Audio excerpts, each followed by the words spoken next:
Hello friends, इस topic में बात करेंगे पावर ऑफ अटॉर्नी, हिंदी में मुख्तारनामा। से ज़मीन आपको नहीं खरीदनी चाहिए, से ज़मीन आपको रजिस्ट्री नहीं करानी चाहिए। अब आप कहेंगे कि ऐसा क्यों? देखिए, मेरे पास कई लोगों के फ़ोन कॉल्स आते हैं, कई लोग डॉक्यूमेंट्स चेक करवाते हैं, ठीक है। तो वहाँ पे मैंने देखा कई लोगों को पावर ऑफ अटॉर्नी मुख्तारनामा से दिक्कतें आती हैं। तो मैं आपको बताऊंगा कि पावर ऑफ अटॉर्नी मुख्तारनामा क्या है, पावर ऑफ अटॉर्नी कितने प्रकार की, मुख्तारनामा कितने प्रकार का होता है, कौन सा मान्य है, पावर ऑफ अटॉर्नी से ज़मीन क्यों नहीं खरीदनी चाहिए, क्या क्या परेशानी आएगी।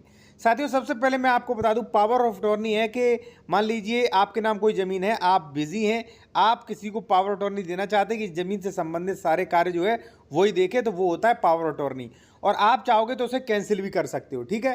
तो आपने किसी को पावर अटॉर्नी कर दिया, यानी कि पावर दे दिए, ठीक है, वही ये काम आप करिए, ठीक है। और जब आप चाहेंगे तब तक करेगा, और जैसे ही आप नहीं चाहेंगे वो नहीं करेगा, ठीक है, पहली चीज़, ठीक है ना। तो ये मतलब ही होता है, ठीक है। पावर ऑफ अटॉर्नी से स्वामित्व तो नहीं मिलता है, ठीक है ना। अब पावर ऑफ अटॉर्नी कितने प्रकार की होती है, कौन सी मान्य होगी? देखिए साथियों, पावर ऑफ अटॉर्नी दो प्रकार की होती है, जनरल स्पेशल, ठीक है, दो प्रकार की होती है। और सबसे बड़ी चीज़ कि पावर ऑफ अटॉर्नी रजिस्टर्ड होनी चाहिए। देखिए, एक चीज़ मैं आपको और बता दूं कि अगर आप कोई कानूनी सलाह लेना चाहते हैं या आप कोई ज़मीन खरीद रहे हो और डॉक्यूमेंट्स वेरिफिकेशन करवाना है कि ज़मीन विवादित तो नहीं है, तो आप करवा सकते हो। कॉन्टैक्ट नंबर वीडियो के डिस्क्रिप्शन में दिया गया है। साथियों, कई लोग मेरे पास भाई डॉक्यूमेंट्स भेजते हैं, वहाँ पे देखता हूँ कि मुख्तारनामा यानी कि पावर ऑफ अटॉर्नी जो अनरजिस्टर्ड है। अनरजिस्टर्ड पावर ऑफ अटॉर्नी से कभी ज़मीन मत खरीदिएगा। अगर खरीदी तो भविष्य में दिक्कत होगी, रजिस्ट्री कैंसिल आ जाएगी और विवाद होगा। क्यों? अब देखिए, यहाँ पे आपके सामने है, यहाँ पे लिखा है मुख्तारनामा आम, यानी कि पावर ऑफ अटॉर्नी, जल पावर ऑफ अटॉर्नी, लिखित दिनांक 25/10/2000, जिसकी रजिस्ट्री बही नंबर, जिल्द संख्या, पृष्ठ संख्या, क्रमांक संख्या, कार्यालय सब रजिस्ट्रार, ठीक है, कि यहाँ तिथि को कायम बरकरार है, ठीक है।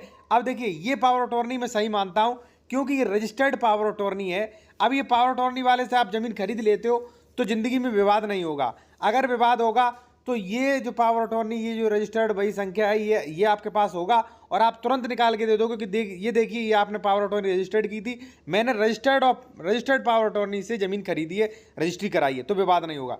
अगर आपने अनरजिस्टर्ड पावर अटॉर्नी से आप ज़मीन खरीद रहे हो तो आप बहुत बड़ा रिस्क ले रहे हो, ठीक है साथियों।